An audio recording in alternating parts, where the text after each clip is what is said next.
Hi, hello friends. This is Victor from Genixgreen and factory. Today I want to introduce our laser welding machine, how to connect the battery cell.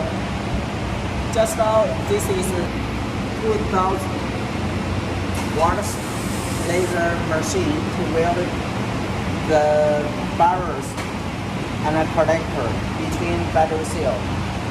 And I think if your battery pack charge and discharge current is very big, you must, the procedure is very critical. You must have a reliable laser welding machine to weld the battery connectors between battery cell.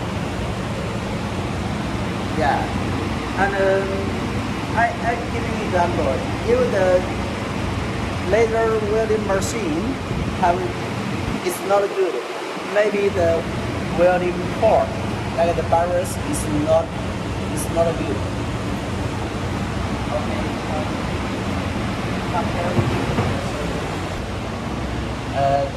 Here, even welding very good, and the can bear very big charge and discharge current. And if welding is not good, maybe have